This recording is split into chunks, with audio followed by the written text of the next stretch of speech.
Praise the lord. అందరికి వందనాలు. ఈరోజు దేవుడు మీతోనే చెప్తున్న మాట సామెతల గ్రంథం 8వ అధ్యాయం 6వ వచనాన్ని చదువుకుందాం. నేను శ్రేష్టమైన సంగతులను చెప్పెదను వినుడి,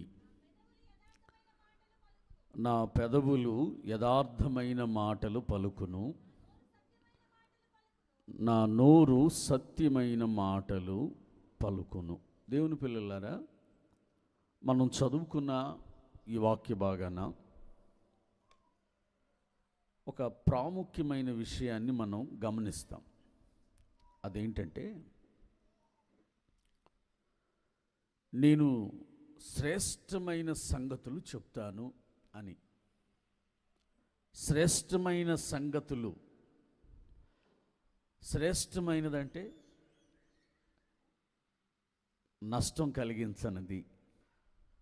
దేవుని మాటలు ఒక మనిషికి ఎప్పుడు మేలే కలుగుతాయి. ఆమేన్. ఒక మనిషికి ఎప్పుడైనా ఆశీర్వాదమే తీసుకొచ్చి పెట్టింది.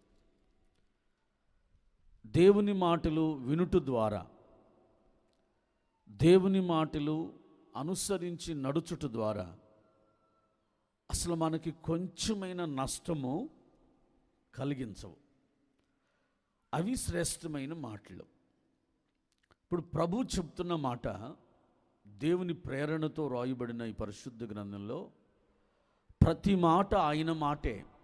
ఆయన మాటని ఏ సేవకుని నోట నుంచి వచ్చేది వారు రాసిన మాటలు. ఇవి దేవుని మాటలు. ఇప్పుడు ప్రభు చెప్తున్న మాట ఏంటంటే, నేను శ్రేష్టమైన మాటలు చెప్తాను, మీకు వినండి, ఆలకించండి, వాటిని అనుసరించి నడవటానికి ప్రయత్నించండి. అక్కడ మరొక మాట అంటుంది, నా పెదవులో యథార్థమైన మాటలు పలుకును అంటారు. యథార్థత అంటే, మనం చాలామంది తారసపడతారు. మనం సాక్ష్యం చెప్తాం అప్పుడప్పుడు, ఈ అబ్బాయి చాలా యథార్థవంతుడండి అని సాక్ష్యం చెప్తారు. ఈ అమ్మాయి చాలా యథార్థవంతురాలండి అని సాక్ష్యం చెప్తారు. యథార్థవంతులంటే అర్థం ఏంటి చెప్పండి ఒకసారి. యోబుని గురించి బైబిల్లో ప్రభు ఒక మాట చెప్పారు. యోబు యథార్థవంతుడు అన్నాడు. యథార్థవంతుడు అంటే చెప్పండి ఒకసారి. యథార్థవంతుడు అంటే అర్థం ఏంటి? ఎవరిని యథార్థవంతులు అంటారు? ఉన్నది ఉన్నట్టుగా చెప్పేవాడు యథార్థవంతుడు. రైట్, ఒకటి. ఇంకా యథార్థవంతులు అంటే ఎవరు? మనం అప్పుడప్పుడు ఉంటాం, అతను యథార్థవంతుడు కాదండి అని మాట చెప్పగా మనం వింటాం. నేనంటున్నా, అసలు యథార్థత అంటే ఏంటో నీకు తెలుసా అని అడుగుతా. ఆమె యథార్థవంతురాలు, యథార్థవంతుడు కాదండి అంటారు. అది యథార్థవంతుడని ఎవరిని అనాలి? అసలు యథార్థత అంటే అర్థం ఏంటి? నీతిమంతుడు, యథార్థవంతుడు, భక్తిపరుడు, భయభక్తులు గలవాడు, చెడుతనమును విసర్జించిన వాడు, ఇలా రకరకాలైనటువంటి ఆ బిరుదులు ఉన్నాయి అతనికి. యథార్థత అంటే ఏంటి? ఆమేన్, హల్లెలూయా. చెప్పండి ఒకసారి.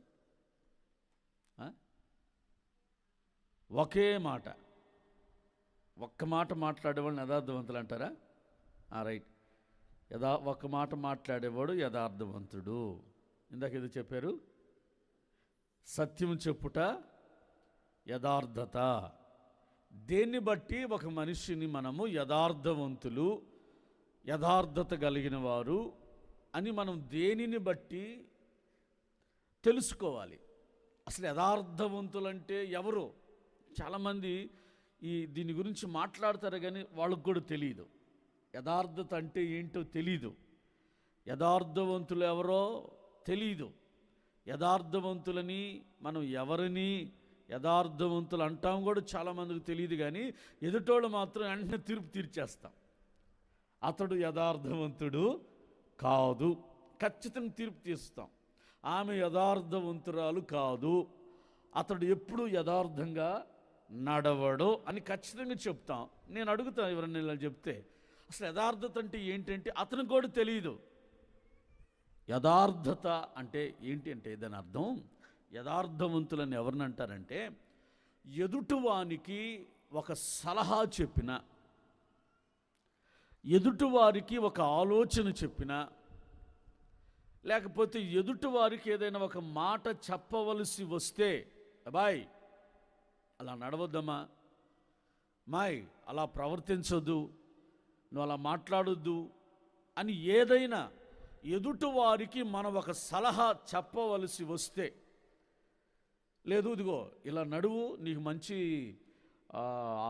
దానివల్ల నీకు మేలు జరిగిద్ది అని ఎవరైనా మనకు ఒక సలహా చెప్తున్నారనుకోండి, ఎదుటి వ్యక్తికి సలహా గనక ఒకటి చెప్తే, ఎదుటి మనిషికి మనము న్యాయం అనున్నది ఒకటి చెప్తే, లేకపోతే ఎదుటి మనిషికి ఏదైనా ఒక మంచి మాట మనం చెప్పాలనుకున్నప్పుడు ఆ మాటలను బట్టి వారు మేలే పొందాలి కానీ అణువంతైన కీడు అనుభవించకూడదు.